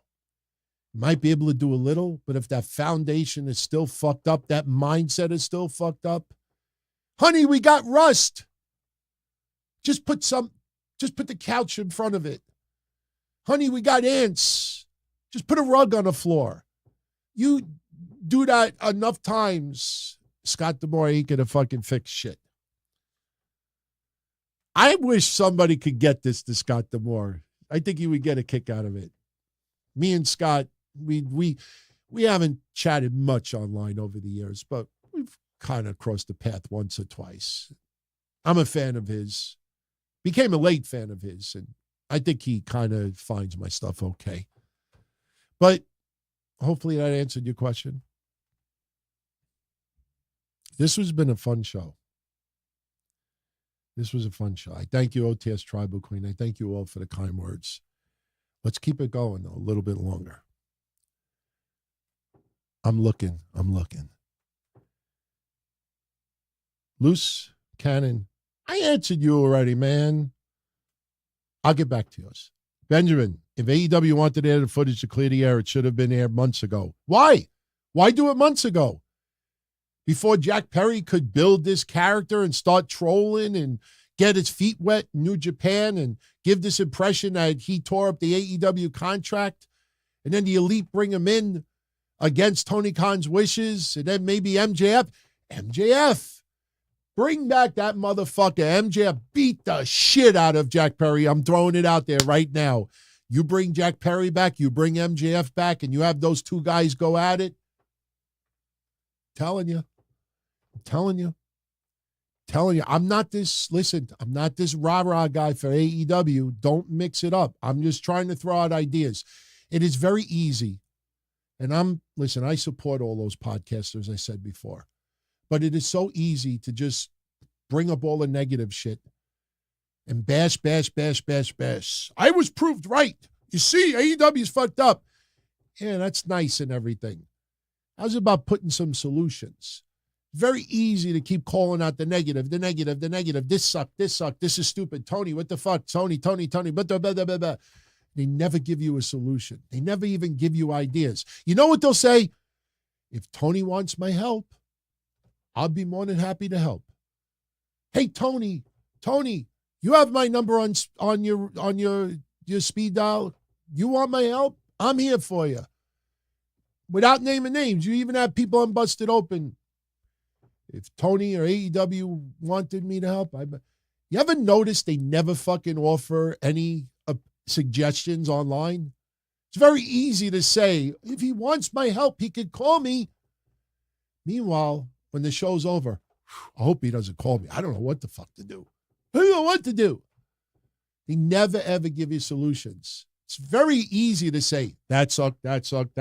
This was stupid. That's desperate. That sucks. This sucks. This is the worst week ever. Worse. They never give you any ideas to fix it. Am I wrong? 9 times out of 10, they never, ever give you an idea to fix it. Villain, happy 7-month anniversary, member of the family. Do I think Tiffany will be champ by the end of 2024? Oh, she'll be in a champ way before the end of 2024. Tiffy Time will be champion in no time. I mean, you're not going to take her off of Bailey this fast, but Tiffany Stratton will be a champion in 2024. She will be a champion in 2024. She won't be champion as fast as Kevin and I called Monday that the Usos would reform. But Tiffy Time, she will be champion in 2024. Absolutely. In fact, I also think she may win Money in the Bank. Right now, I'm not BSing when I say this. I close my eyes sometimes and I try to picture something happening like I'm watching TV. And I envision Tiffany Stratton climbing the ladder and grabbing a briefcase. And then she gets it all dolled up and everything. And she comes out maybe with a pink briefcase or something like that, or, like a cream colored briefcase.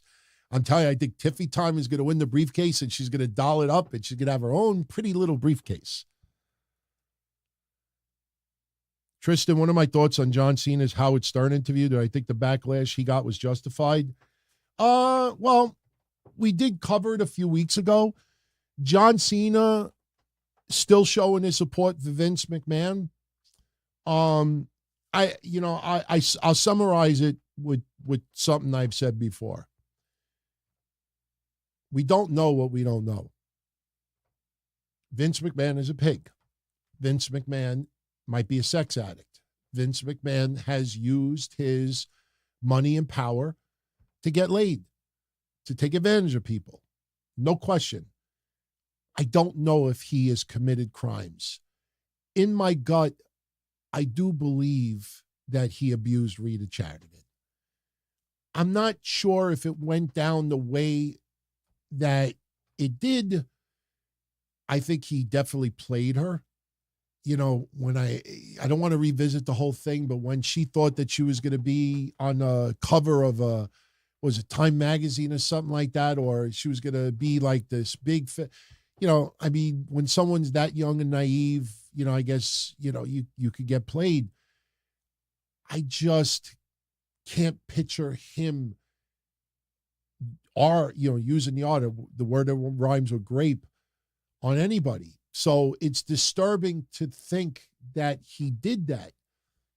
It's disturbing to think that he did what he did with this woman.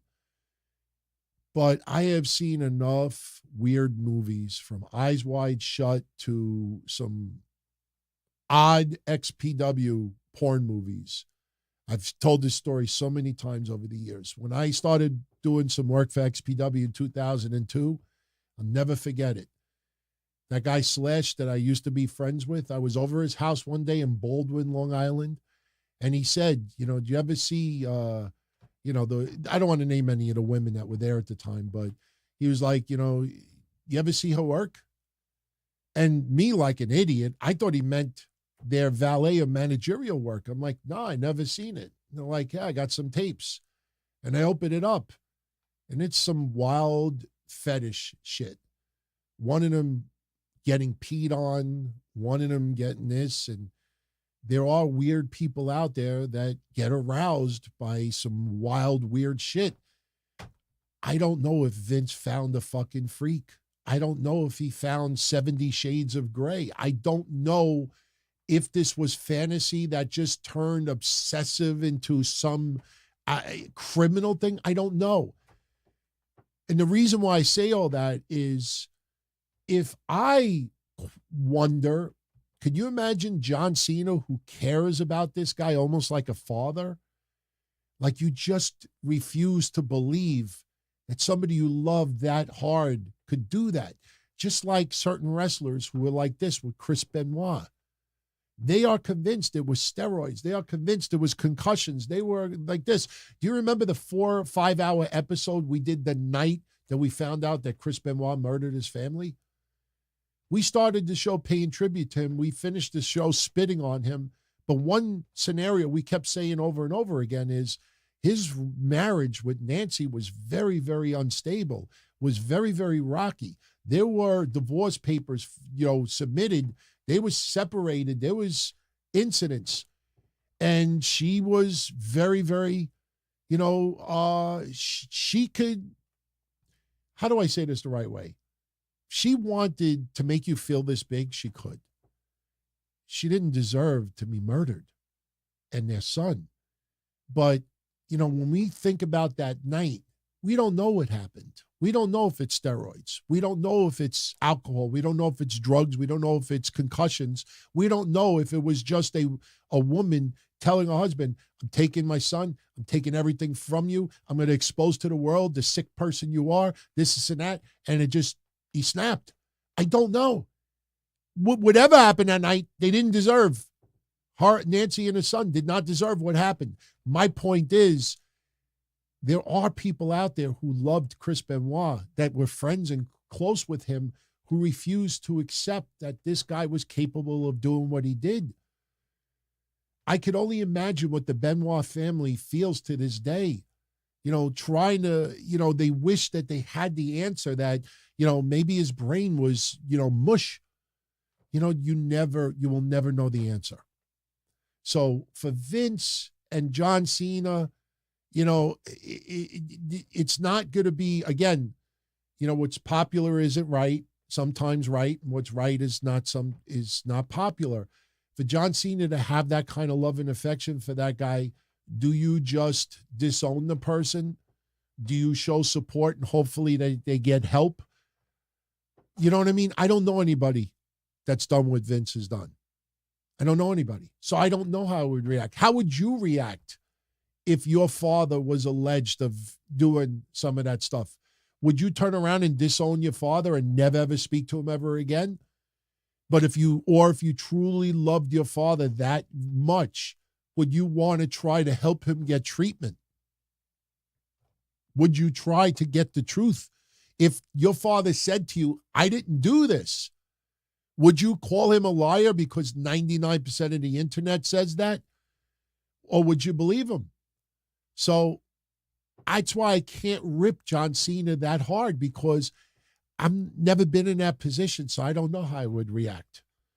Something tells me that if somebody I loved was accused of something that horrible, they had a history of similar things, in the back of my mind, I would think maybe they did it. But if they said to me, I didn't do it, there's going to be part of me that's going to feel like, is he lying to me? Do I believe him? What do I do? And there's always that chance that even if that person has a reputation or a history of doing similar stuff, this time around, it may not be true, or it may be grossly exaggerated. Could be done out of spite because she didn't get that last million. I don't know. All right. Let's take three more and we're going to get out of here. Michael Gonzalez, my thoughts on the passing of O.J. Simpson. I could have swore somebody wrote today that it happened very close to the anniversary of the deaths of Ron Coleman and Nicole Brown Simpson. I'm going to reveal something that I know some of you know already, but I know a lot of you out there don't know. For many, many years, I thought O.J. was innocent. For many years, I thought O.J. was innocent. I honestly thought that the California Police Department was so corrupt, and that Furman, was that the name of the cop? I thought O.J. was framed. I honestly, for a long time, until Ron Fulman or something like that, someone will remember his name. I'll correct it if I'm wrong. Once I started watching Forensic Files and started learning about DNA, then I was like, yeah, nah. There's no way that the California Police Department could have been able to do that detailed on the fly. I just don't buy it. I don't buy it. I think OJ did it. I think he got away with murder. He's answering to somebody right now. But for many years, I thought that he was framed. But again, once I learned about DNA and everything else, I was like, yeah, this motherfucker did it. I don't care about if it doesn't fit, you must have quit. Because I guarantee you, murderers in the 1800s, the 1700s, the 1900s, the 1930s, gangsters, I guarantee you somebody somewhere said, you know what, I got to wear gloves so I don't leave my fingerprints. Hey, I got an idea. Let me buy these really, really tiny gloves, and then I'll just throw them somewhere on the floor. This way, when they find the gloves, if they try to accuse me, oh, look, my hands are 3 times the size. Or you know what? I wear size 13 sneakers. I don't care if I have blisters on my feet afterwards. I'll buy size 11. I'll buy size 10. And then even if I have bloody shoe prints and they measure it out, it's a size 10. It can't be me. I'm a size 13. You think O.J. Simpson was the first genius to say, let me wear something 3 sizes too small so they can't pin it on me? Come on. I guarantee you you should guarantee you like the Jack the Rippers from 100, 200 years ago. They're like, let me, if I wear this.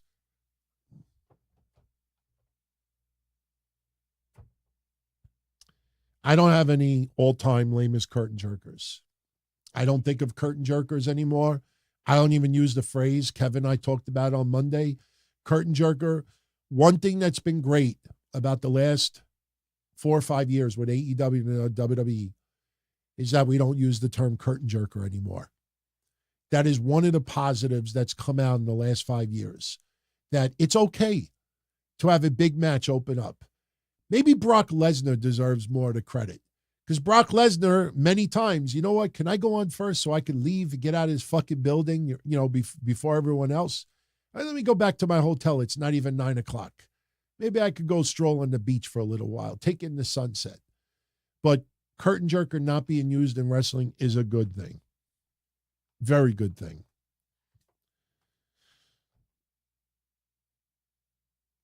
CJ Perry giving some compliments to Damian Priest. I don't put too much into that. I think people are just having some fun online. Is WrestleMania a must-see show? Mystic X this. Yeah, I would watch it. I watched some of it twice already. I said earlier this week I wanted to replay some matches. I got to watch a few of them again. And, listen, is it the biggest WrestleMania in history? Yes. Is it the most popular WrestleMania in history? I don't know. Is it my favorite WrestleMania in history? I don't think so. Maybe as time goes by, my mind will change. And before anybody asks, I don't know which one is my favorite right now. You got to understand, back in the 80s, it was new. My feeling with WrestleMania 3, my feeling with WrestleMania 5, the Mega Powers explode. A Warrior Hogan, even WrestleMania 2000. And there's a lot of WrestleManias that at that time I was like, oh, I got to fucking watch it. I'm going to watch the replay right after it's over, in demand. Hey, the replay's happening. I'll watch it. There's some that I watched twice, back to back, same night. I don't know if it's my favorite of all time, but it is definitely an excellent WrestleMania. Excellent, well worth the watch.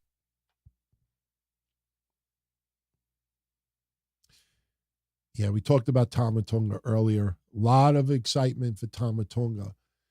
I wonder if a lot of that excitement is about Tama Tonga himself, or the fact that the Bloodline is going in there's more twists and turns coming. Because I thought about it tonight as it was going down. I think back to like the last year. And there's been some people, oh, they should bring in Tama Tonga. Oh, they should bring in Jacob Fatu. Oh, they should put Naomi in the Bloodline. Oh, and some people have come up with those ideas, and they're not bad ideas. But you didn't have this overwhelming trending where everybody's like, yeah, we got to get this person in there. So I wonder if a lot of the excitement tonight is because of the new chapter in the Bloodline storyline, more than Tama Tonga himself. Now, let me make this clear. Once the entire WWE Universe gets to see a little bit of what Tama Tonga could do, he's legit. He is legit. Son of Rikishi, aligned with the son of Tonga, of Haku, King Tonga. That's pretty freaking cool, man. And I think they wrestled as a tag team in 2001. I think they wrestled as a tag team in 2001. Haku and Rikishi. I don't remember if it's 01 or 02. I think it was 01. All right. Let's take two more and we'll jet. I know I said only 3 and it's been like 7, but it's all right. I have to get some sleep tonight. I got to take the puppy to the groomers tomorrow. It's the first time she's getting her hair cut. She is so freaking hairy right now. It's amazing. She's going to look completely different when she gets her grooming tomorrow. We've had her a total of, I think today is exactly 2 months that we have Bella. She's crazy, man. Crazy. If anybody's seen some of my Twitter videos of her, she insane, some people are like, hey, DT, you lost some weight. And I'm like, yeah. When you're running around like 4 or 5 times a day, with this dog. Theme Parks with Johnny celebrating 28 months as a made man of the family. Just want to say you do a really good job. Keep up the great work. Much respect and appreciation. I thank you, Johnny. Much appreciated. Not only thank you for being here, but our Patreon family as well. It is acknowledged. I acknowledge you. I appreciate it. Thank you. Benjamin, why wasn't Izzy in the front row at Mania to support Bayley? Bayley's had a lot of moments. Why does Izzy have to be there every time? Izzy was probably at a wrestling event doing her thing. And listen, she's a hardcore Bayley fan, but she's fans of a lot of other people as well. I don't think that is an issue. Maggie, AV watched on YouTube, not got cable yet. Was going to get it. Oh, watch WrestleMania on YouTube. Was going to get it when Roman Reigns, but after the Bloodline spot time, might get it earlier. Listen, that's the beauty of social media. That's the beauty of even YouTube. Video motion for the bootleggers out there. You get to watch the replays of everything for free. Let me make this clear. You think I watched Dynamite Wednesday to see that footage? I was sleeping. I watched it on social media. I skimmed through Dynamite the next day. I saw a little bit of what was going down. It didn't seem like a bad show. But, Dynamite, unfortunately, like I said, it's, it needs some changes.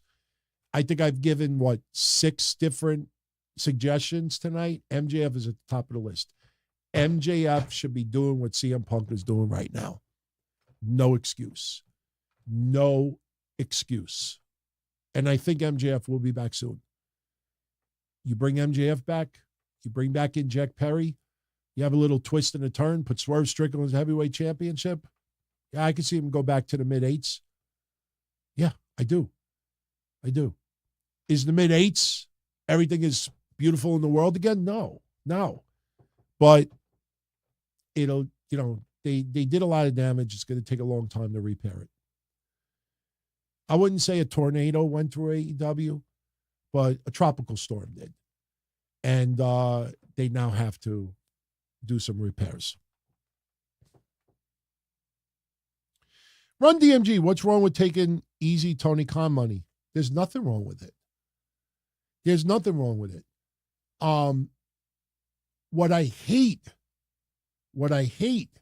and I'm not a fan of Donald Trump anymore. I did not vote in the last election. I will not vote in the next election. I hate politics. If anybody hasn't tuned into me for a while, I hate politics now. But every time somebody tries to end an argument about criticizing AEW by saying AEW creates jobs, there's a lot of wrestlers in AEW that do that. And I appreciate that they're making good money and they're taking care of their families and they're providing a nest egg in the future for their kids. But every time I see that, I want to I don't know. I don't know what I want to do, but I want to call him a fucking moron because your way to end criticism is to say, if there's no AEW, all these people would be out of a job. What does that have to do with Donald Trump? I can't stand politics now. Every time somebody wants to throw Donald Trump shit in my face, I'll say, you know what? Gas was $2 a gallon. Eggs were $3 a dozen. Cheese was not $15 a pound. I didn't have $40,000 in credit card debt. That guy helped the economy and created jobs. Now, I know what somebody's going to say. Well, Tony Khan is not Donald Trump. Tony Khan is not, criminal like Donald Trump. No, the point is you don't end an argument on either side by saying, oh, well, it creates jobs. Dax Harwood, I'm a big fan of. But somebody reminded me today that a couple of years ago, he wrote on Twitter that he wished WCW won the war. What about all those wrestlers that would have been out of a job? Dax? WCW should have won the war. You don't like being on the WCW side now. People are saying that because they know where their bread is being buttered and they want a little bit extra cootie points, kiss ass points with it.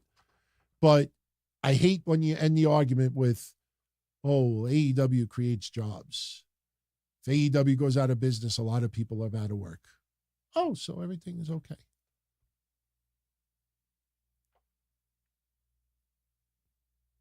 Saraya's brother debuted on Rampage tonight. That's cool. Hey, if he could work and the AEW fans want to see him, why not? I mean, if he gets the Angelo Mosca Jr. push, then I'll complain. But, something tells me he lost. Did he lose tonight? I wouldn't be surprised if he lost. If I was him, I would have lost tonight because he would have got a lot of criticism. Well, he only has a job because Saraya is there. Well, if he wrestled and he lost, then people would be like, well, you know what? At least he didn't go over. Someone let me know the result of Saraya's brother's match tonight. I'd like to know the result before we go off the air. If I was him, I would have taken a loss tonight. Let me see. I'm waiting for somebody to give me the result. Let's see what the result is. Anybody have the result for Saraya's brother? Well, if you don't know his name, just look at the results tonight. Whatever guy's name that doesn't sound like he's been there before, then that's probably him. He won! Who did he win against? Serpentico? Who did he beat? I got to know who he beat. I know I'm asking for a lot. I want to know who he beat. Remember when Lexus King showed up? He had his debut match in NXT, and everybody was predicting like who's going to be his opponent. I went on my show. I said, it's going to be Dante Chen. And I remember when he came out and everybody was like, who's his opponent going to be? And I saw Dante Chen. He looks like the 1-2-3 kid had sex with, I forget who he had sex with, somebody in Japan. And they gave birth to Dante Chen. I was popping big. Who did he beat? He beat Cool Hand Angelo. Oh, really? Angelo Parker? Wow. Wow, they gave him, I mean, he's not high main event. Like, wow. Interesting. What do I think about Matt Hardy going to another promotion? I think AEW realizes that they need the Hardys together. Jeff Hardy on his own. They have so many people. Like Jeff Hardy is a special attraction now, but unless Jeff's contract is coming up very soon also, and both are going to be non-renewed, something tells me Matt Hardy will be back. If they're going to keep Jeff, they're going to rehire Matt. I honestly think that. I would be shocked if AEW kept Jeff and not Matt. So I think they come together as a package or not at all. All right, one last question. Let's make it good. We'll finish right around the 2-hour mark. We only do these video stuff once a week now, which is good. People have been going out of their way to tell me how much they have loved the Friday show the last 3 weeks. I honestly think I put on a good argument tonight. I'm not saying it to be cocky. Again, I could care less about Jack Perry or the Young Bucks. If they fell off a cliff tomorrow, I mean, I don't mean that literally, but I'd be like, whatever. But I think what I truly believe that airing the footage was the right call. I really believe that. I know it is totally against what everyone else says, but I get this feeling you give it a couple of weeks and it's going to be the popular choice. You're going to see people change their mind. All right, who's going to get the last question tonight? Zach Knight, that's what they called him. Nero Faye, much love, my friend. Happy 34 months. Member of the family. Holding it down all the way in Israel. Much love, my friend. Much love. Run DMG. DT, you exposed those who said how did this help AEW? I didn't expose anybody. I'm just giving a different point on it. I'm not exposing anybody tonight. I'm giving a Counterpoint. I'm not saying this to play footsie with Tony Khan. I'm not saying this to get private DMs from people there. I'm friends with some people there, but it hasn't stopped me from criticizing AEW before. I'm not doing it for any brown nose points. I'm giving this side because I truthfully believe for the reasons that AEW did it, it was the right call. There are too many people out there that are pushing this narrative that they tried to air it to counter CM Punk and Ariel Helwani. CM Punk, what he said is what happened. That's not why they did it. And a lot of people are either been misled or they're intentionally lying to you for ad revenue. Maggie says, are the rumors Punk was thinking of suing him after the latest embarrassment? No. There's no lawsuit. There's nothing. No. I don't know where you got that from. No. There's no lawsuit. No. There ain't no lawsuit. Thank you. OTS Tribal Queen says that I'm actually giving this deeper discussion to others. I'm not. It's not about deeper discussion. I have my reasons, and I thought the reasons were strong enough to justify why I felt that way. Listen, I'm not one of those that's going to put a catchy title that goes against everyone else. So people like, I got to see what this idiot's talking about. Oh, I got to see what this fucking fool is talking about. How the hell could he say that it's a good idea? I'm not doing it for that reason. I said that I think it was a good idea because I truly believe. And I think I gave a fair argument for that tonight. All right, let's finish with Near. Because we haven't had much combo about Cody tonight. The motherfucker finished the story less than a week ago, and I think we were tired of talking about Cody. Let's be honest. Near says, do I have a feeling that Cody will prove to be better as a chaser than a champion? Yes. And the reason being is because the quality of contenders for Cody's belt. See, Dusty, we all know Dusty is not one of the greatest NWA heavyweight champions of all time. He only held the belt a couple of title reigns for a couple of months combined. Dusty was never about being the champion. It was about chasing the championship. Dusty is one of the greatest wrestlers of all time. He's not one of the greatest champions of all time. Dusty, the money was chasing, not getting. Once they got it and you got to the mountaintop, listen, you go Mount Everest. Pretend you're Darby Allin. You get to Mount Everest. Cody got to Mount Everest. What's left? You want to jump up? Like, I got to go higher? There is no higher. It's only down.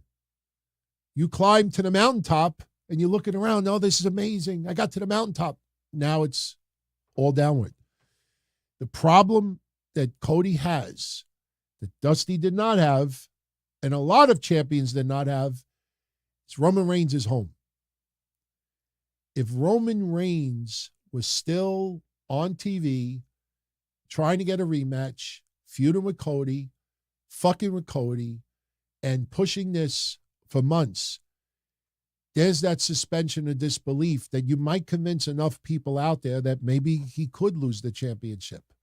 If The Rock was not going to leave for a little while, won't be gone that long, but if he wasn't leaving for a little while, it might put enough doubts in people's heads that Cody may actually lose it sooner than we think. The problem is the caliber of champions. He's going to face AJ Styles, or he's going to face LA Knight. Then he might face Randy Orton. He might face Kevin Owens. He might face Logan Paul. He could face Rey Mysterio. He might face Austin Theory. He could face Grayson Waller. And he might fight Santos Escobar. And he could beat them all. And I don't think one person I named outside of Randy Orton, you would feel like they have legitimate chance of beating him for that title. That's the thing. Roman Reigns had the same problem. The difference is Roman Reigns and the Bloodline was the biggest, strongest story for the last bunch of years. Cody doesn't have that story. Cody finished his story. So what does Cody have? Open challenge. Bailey has an open challenge. Adam Copeland has an open challenge. Hook has an open challenge. Like, if open challenge is pretty much, or tournament to determine a contender, his reign is not going to be strong because of the people WWE's going to put him up against. It's not Cody's fault, but that's going to be Cody's problem. Once that sinks in, his run is not going to feel important. What'll happen is, hopefully, is when the internet, especially the IWC, starts in droves saying, Cody's run has kind of sucked. That's when Roman Reigns returns or The Rock returns. I think just when that gets enough buzz, that's when that shit starts coming back. Watch. I think we finished on a strong note tonight. Great convo. Loved it. Had a great time tonight. I hope you all enjoyed it as well. If you enjoyed today's show, take a moment, smash that like. If you notice, I don't rarely ever say like, share, subscribe, but it definitely does help. It does, help get a little bit more exposure over here, and that's why we do it. I mean, I don't do this just to hear myself talk every week, but I thank you all for joining me tonight. Don't forget, this Monday night, Kevin and I will be on Discord for your latest edition of the Don, Tony, and Kevin Castle Show. And, I'm a little excited. I get to play with this over the weekend. I get to set this son of a bitch up. So, get to play with that. And hope you can join us Monday. So Discord is free. And we'll be live at 11:15 p.m. So be well, everyone. Much love as always. I'll catch you all again soon. As far back as I can remember, I always wanted to be a podcaster. For me to live any other way was nuts. To me, those goody-good people who worked shitty jobs for bum paychecks and took the subway to work every day and worried about their bills were dead. I mean, they were suckers. They had no balls. If I wanted something, I just took it. I ran everything. I paid the bills. I paid the host. I even paid the masked maniac. Everybody had their hands out. Everything was for the taking. We always called each other good fellas. You would always hear from somebody. You're gonna like Don Tony. He's all right. He's a good fella. He's one of us. But if you're part of my crew, nobody ever tells you they're gonna get rid of you. It doesn't happen that way. There weren't any arguments or curses like in the movies. See, your haters come with smiles. They come as your friends, the people who've claimed they care the most for your life. And now that's all over. And that's the best part. Today everything is different. There's lots of action. I don't have to wait around for everything like everyone else. Oh, I didn't get the vaccine? Fuck you, vaccine me. Oh, your delivery guy has COVID? Fuck you, feed me. Right after I moved here, I ordered egg noodles and ketchup, and I got spaghetti with meat sauce. I'm no longer an average nobody, while they get to live the rest of their lives like a bunch of schnooks.